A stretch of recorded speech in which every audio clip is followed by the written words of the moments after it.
복종은 누군가 나의 무릎을 꺾는 일이고 순종은 스스로 무릎을 꿇는 일이다. 내가 말할 수 있는 건 나의 우여곡절 뿐이고 이 책을 읽는 당신에게는 당신의 우여곡절이 있겠다.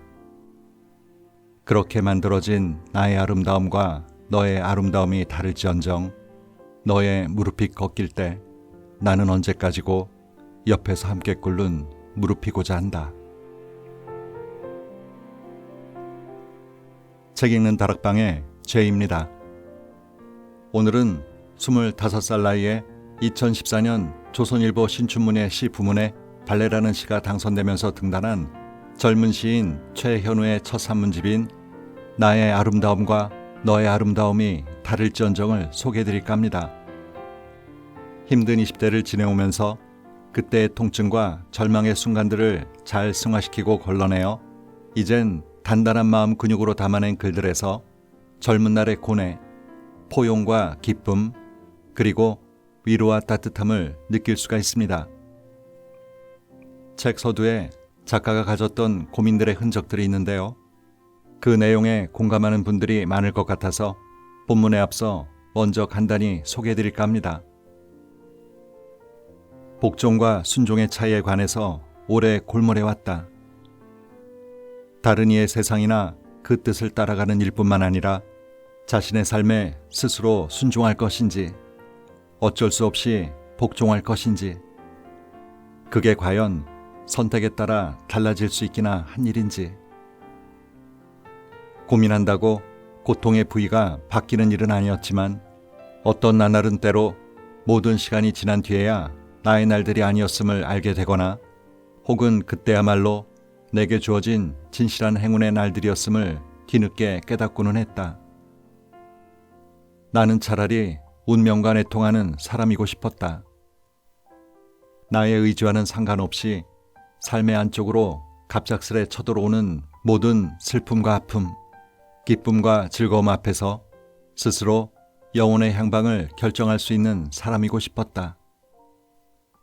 물고기가 금을 치는 어부의 손에서 벗어남과 같이 사슴이 사냥꾼의 올무에서 떠나 힘껏 뛰며 숲속으로 도망침과 같이 스스로 구원하라.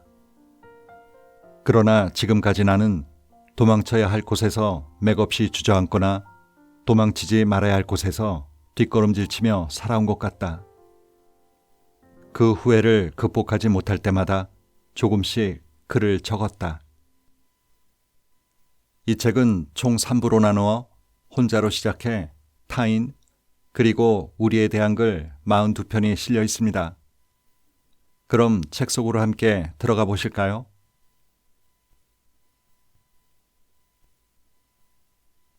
부르지 않아도 우리들은 잘한다. 얼마 전 편의점에 들렀다가 한 아이의 들뜬 목소리를 들었다. 아빠, 오늘 맥주 마시면 안 돼? 맥주. 나는 라면을 고르다가 흠칫 놀라 쳐다봤다. 6살 남짓으로 보이는 아이가 벌써 아빠와 대작을? 맥주는 왜? 아빠로 보이는 남자가 목소리를 낮추면서 맥주 앞에서 서성이는 아이를 끌어당겼다. 맥주 사자. 아이가 급기야 큰 소리로 떼를 썼다. 나는 순간적으로 남자의 인상착의를 훑어봤다. 요즘 아동학대를 자행하는 이들의 뉴스 기사를 자주 볼 수 있었다. 남자는 누가 봐도 당황했으나 당황하지 않은 듯이 굴면서 수구리 앉아 아이에게 뭐라 말하더니 재빠르게 아이를 들어안았다. 그러고는 한쪽 벽에 진열된 버터구이 오징어를 황급하게 집어 계산을 하고 나갔다. 아, 너는 아빠가 반주할 때 옆에서 오징어를 얻어먹고 싶었구나. 그랬구나. 계산대의 직원과 나는 슬쩍 웃음을 참았다. 어린이날이었다. 지금은 코로나 때문에 상상할 수 없지만 어렸을 적 이맘때는 운동의 시즌이었다. 어린이날과 어버이날의 사이쯤, 그리고 스승의 날을 앞둔 학부모들이 햄버거나 피자를 사들고 와서 미리 흰 봉투를 건네기도 하던 운동회. 처음으로 엄마에게 나이키 신발을 사달라고 졸랐다.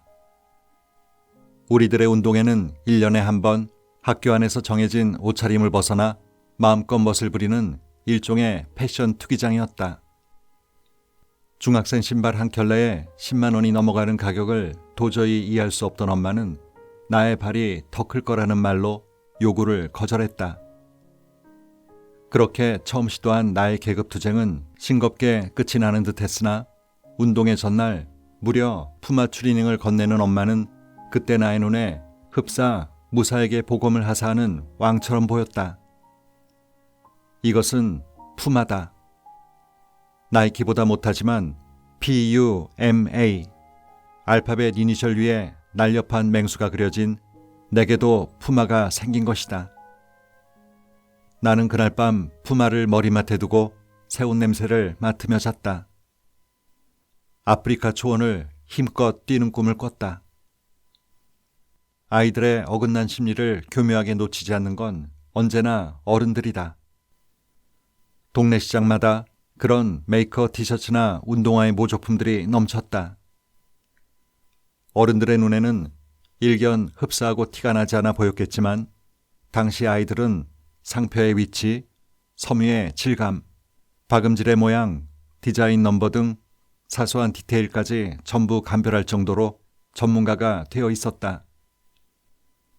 이미 아이들은 어른들을 능가하는 안목을 가지고 진짜가 아닌 아름다움을 멸시할 준비가 되어 있었다. 그날 운동회에서 나의 푸마는 퓨마가 아니라 치타거나 그냥 덩치가 큰 고양이인 것으로 밝혀졌다. 단순히 메이커가 갖고 싶었을 뿐 그것의 품질을 구별할 안목이 없었던 나는 아이들에게 처참하게 조롱당했다. 실패한 혁명은 역모가 된다. 그래도 나의 죽은 엄마를 믿었기에 아이들에게 힘껏 저항했지만 소용없었다. 메이커 감별사를 자처하는 친구까지 소환되어 저런 푸마를 본 적이 없다는 말로 나는 끝내 패배했다. 그때 엄마를 향한 그 배신감이란. 나는 족구 경기의 반대표 선수였으나 번번이 공을 놓치고 마음은 이미 지나가다 돌에 맞아 쫓겨난 길 고양이가 되어 집으로 향했다. 엄마, 이거 푸마 매장 가서 사온 거 아니지? 매장 가서 사온 거야. 왜? 이제 이런 거 사지 마. 쓰레기통에 추리닝을 구겨놓고 방문을 잠갔다. 거짓말이나 하지 말지. 아이들의 세상이 어른들의 세상보다 작고 하찮더라도 내게는 그 세상이 전부인 게 당연하지 않은가? 그것을 왜 무시하는가? 그러나 엄마를 향한 원망은 얼마 후에 나를 둘러싼 세상을 향한 냉정함으로 변모했다. 나의 궁핍은 너희의 비웃음을 위한 재료가 아니다. 동정을 받는다고 고마워해야 할 이유도 되지 않는다. 나의 아름다움과 너의 아름다움이 다를지언정 거기에 우열은 없다.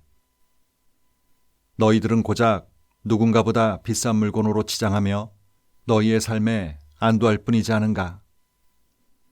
그게 아니라면 너희가 나보다 더 나은 점이 무엇인가. 시간이 꽤 흘러 독립을 갓 시작했을 무렵 오랜만에 본가에 들러 하룻밤을 지냈을 때 입고 잘 옷이 없어 서랍을 뒤지던 중에 나는 푸마를 다시 만났다. 잘 개켜진 나의 푸마. 내가 버렸어도 엄마는 버리지 않은 나의 푸마. 자신과 치수가 맞으니 종종 입는다는 엄마에게 이거 모조품이라고 말했다. 그게 무슨 상관이냐, 멀쩡한데. 엄마의 말에 나는 웃었다. 맞아, 이렇게 멀쩡한데. 그러니까 나는 아주 멀쩡하게 자랐다.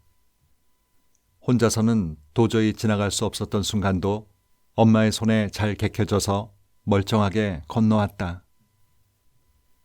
부모를 내가 골라 선택할 수 없는 것처럼 나의 자식을 골라서 선택할 수는 없는 일이다.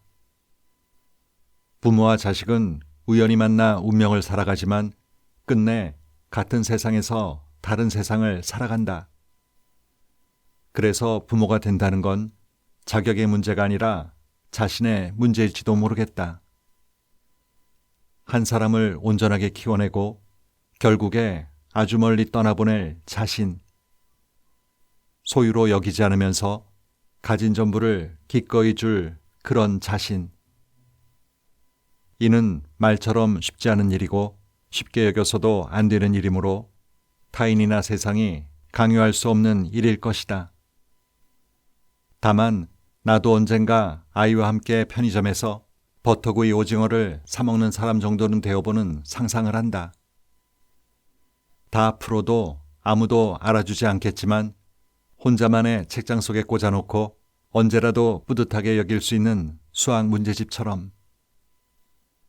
때로는 서로 미워하겠으나 끝내 서로 용서할 수 있다면 잘 빨아서 개켜둔 나를 들여 아이에게 입혀주고 싶다. 그런데 그때가 와서 아이의 턱관절을 염려하는 아내의 미움을 받으면 어떡하지? 그렇지만 나의 아이는 기꺼이 버터구이 오징어를 위한 비밀 결사대를 함께 결성해 줄 것이다. 서투른 거짓말로도 온전한 마음을 줄 수 있다는 걸 깨달으면서 말이다. 섬. 나는 저마다의 삶이 결국 각자의 몫이라는 게 자주 무섭다. 거리를 지나가다 지나치는 무수한 사람들의 삶이 크고 작은 희망과 절망으로 이루어져 있다는 게 경이롭고 두렵다. 가끔은 아무나 붙잡고 물어보고 싶다. 당신은 어떻게 견디셨죠? 네 탓이라 말하는 사람은 없었나요? 자주 무섭고 가끔 행복한 지금이 나는 괜찮은 걸까요? 강하솔의 노래 섬에 이런 가사가 있다. 섬, 나는 섬에 있네. 아무도 찾지 못하는 섬. 차가운 바람 매섭게 불어와도 그 어디에도 피할 곳 없네. 섬, 나는 섬에 있네. 아무도 닿지 못하는 섬. 사나운 파도에 휩쓸려 온 이곳엔 누구도 모르는 내가 있네. 돌보지 못하는 저마다의 마음이 있는 걸까? 들여다 볼수록 더욱 외로워져만 가는. 모든 게 다 내 탓이라 말하는 것만 같아 이런 나를 나는 앓고 살아가야 될까? 저마다의 삶이 각자의 마음을 앓고 있을 때 나는 가끔 보이는 모든 세상이 평온한 통증처럼 여겨진다. 작은 통증들이 모여 만든 도시가 매일 밤 빛으로 욱신거린다. 한 겨울밤의 꿈. 오랫동안 전하지 못한 편지를 이제야 적어봅니다. 하나의 시절이 평범하게 사라지는 조용한 겨울이었습니다. 6학년 3반으로 만났던 선생님과의 시간도 끝나고 있었고요. 겨울방학을 앞둔 어느 날 수업 끝나고 잠시 남아 있으라는 말에 온갖 생각이 들었습니다. 그 시절 제가 저지른 죄의 목록 중에서 선생님과 독대해야 할 만큼 위중한 것은 무엇인가? 감추려 했던 것은 무엇이고 들키고 만 것은 무엇인가? 혼자서 잔뜩 졸아붙은 채로 교탁으로 다가갔을 때 선생님의 미소를 보고 들었던 안도감이 기억납니다. 방학하고 2주 뒤에 함께 어디를 가자는 말에 쭈뼛거리는 저를 보던 선생님의 눈빛이 기억납니다. 제가 가진 열화된 기억으로 남아 그때의 눈빛이 어떤 말을 하고 있었는지 지금은 조금 알 것도 같습니다. 처음으로 레스토랑에 가서 피자를 먹었고요. 피자를 파는 곳에서 피자만 파는 게 아니라는 걸 처음으로 알았고요. 뮤지컬이라는 것도 처음 보았습니다. 한여름밤의 꿈. 한겨울에 본 한여름밤의 꿈은 겨울이었을까요? 여름이었을까요? 분장을 한 어른들이 시시각각 번쩍거리는 조명 아래에서 연기와 노래를 하는 광경은 충격적이었습니다. 아이들을 위해 순하게 개작을 했다지만 내용이 어려웠죠. 어떤 대사가 있었는지 지금 다 생각나지 않습니다.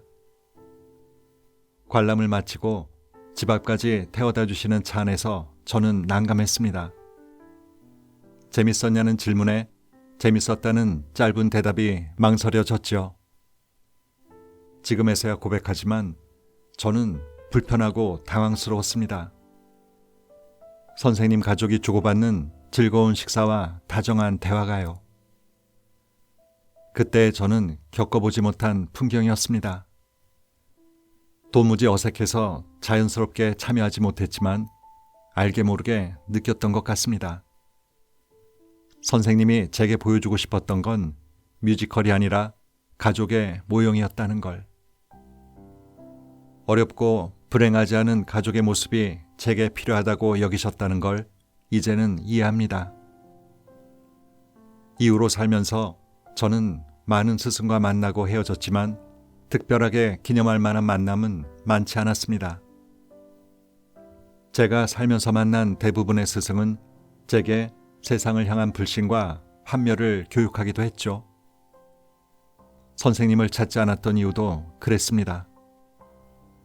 어른들의 무시와 폭력을 반사하는 일에 골몰했던 사춘기를 지나도록 선생님이 제게 심어주신 것들을 제대로 이해하지 못했던 탓이죠.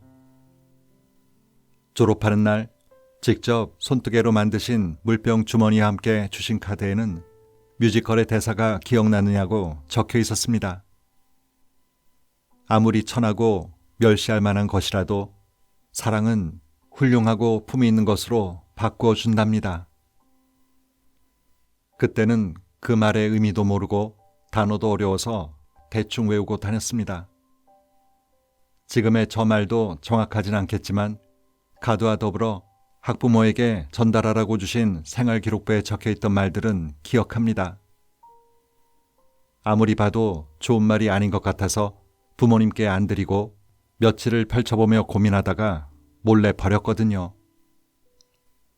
선생님, 저는 시인이 되었습니다. 아마 상상도 못하시겠죠? 제가 저를 감당하고 해결하려다가 찾은 방식이었습니다. 사람을 돕거나 아프게도 하고 착한 일과 나쁜 일도 했습니다. 사랑이라는 말은 너무나 막연하고 무책임해서 여전히 싫습니다. 차마 생각하지 않았던 일들을 하나하나 해보기도 했고요. 몹시 두렵고 자신 없는 시간도 있었습니다. 그러나 평범하고 보통의 일들을 상상할 수 있는 삶을 살고 있습니다. 그뿐만 아니라 다른 사람들과도 제법 잘 지내면서 연애도 해보았고요. 결혼도 해보려고 합니다.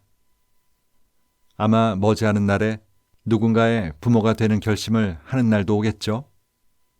가족을 만든다는 상상이요. 그래서 생각났습니다. 훌륭하고 품위 있게. 그러기 위해 필요한 행동과 의미를 제가 알지 못하는 사이에 배운 적이 있었다는 사실이요. 마치 꿈에서 누군가 가르쳐 준 것처럼 그렇게요. 2020년은 송구 영신이라는 말이 어울리지 않는 시간이었습니다. 1년이라는 시간이 통째로 누군가 인류에게 던지는 어떤 질문 같았죠. 인간이 이대로 존속해도 괜찮은 것인지 질책하는 것 같기도 했습니다. 병이 사람의 몸과 마음에 도는 와중에 세상은 악한 쪽으로 기우는 듯 보였습니다. 악마의 거울에는 인간만이 들어있다는 말도 있죠. 생명을 포기하거나 빼앗기는 사람들이 줄지를 않습니다. 괴롭히고 싶어서 안달이 난 것처럼 고통 속에 사람을 조롱하는 일이 이렇게 쉬워질 수 있을까요? 최근에는 입양한 아이를 아무렇지 않게 죽음으로 밀어넣은 부모가 있었습니다. 저는 가능하면 모두 외면하고 싶습니다. 함부로 말할 수 없는 일들에 침묵하는 게 궁극적인 선이라는 핑계가 제게는 있습니다. 그러나 솔직한 마음은 그게 아닐 겁니다. 알고 싶지 않은 겁니다. 저들의 추악함이 곧 나의 추악함일까봐 세련되고 은밀하게 눈을 돌리고 적당히 도망치고 싶은 마음이겠죠. 겨울은 가끔 눈으로 모든 걸 덮지만 끝까지 덮을 순 없겠습니다. 그래서 생각이 났습니다. 그날 보았던 뮤지컬은 꿈과 환상의 것이었지만 그렇기 때문에 살면서 겪는 행운과 불행이 두껍게 덮여도 간직할 수 있었습니다.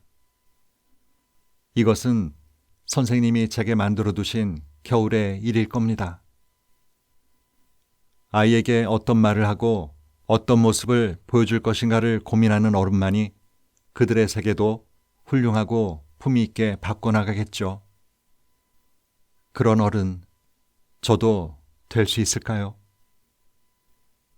조금은 노력하며 살았던 것 같은데 확신할 수는 없습니다. 아마 계속해서 자신 없는 일일 겁니다. 문득 지금의 저를 보며 당신께서 어떤 말을 하실지 두렵고 궁금합니다. 어디선가 이 편지를 읽으실지도 모르겠습니다. 겨울입니다. 또 어딘가에서 그렇게 아이에게 보여줄 수 있는 모습을 가진 선생님이 계시겠죠.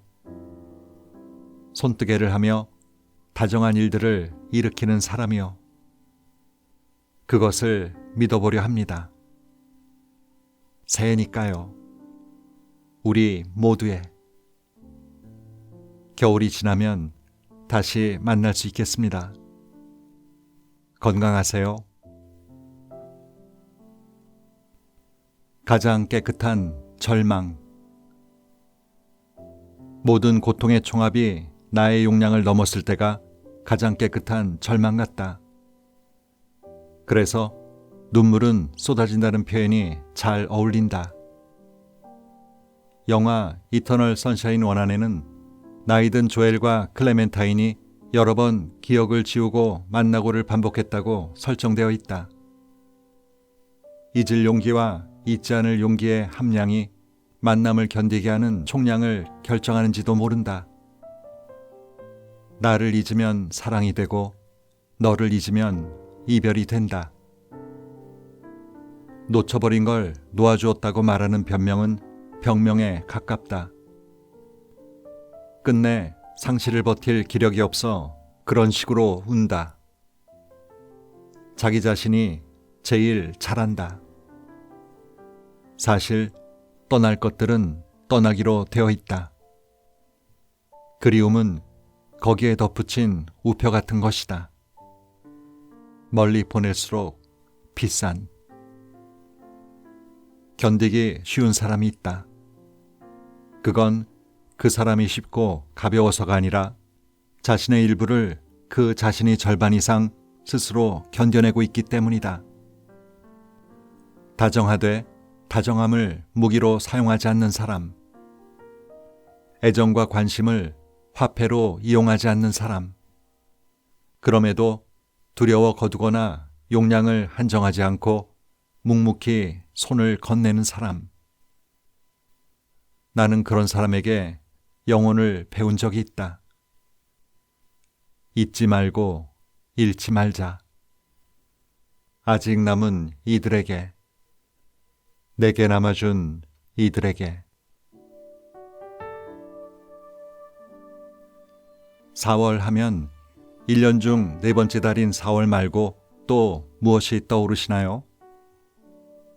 제주 4.3 사건, 4.19 혁명, 4.16 세월호 참사, T.S. 엘리엇의 시 항무제에 나오는 4월은 잔인한 달이란 첫 구절을 기억한다면 이때 4월은 4월일 겁니다.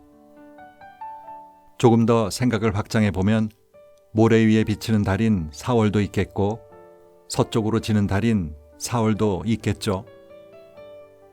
저자는 4월의 꽃이 지면에서 이렇듯 단어의 의미 확장에 대한 이야기를 하는데요.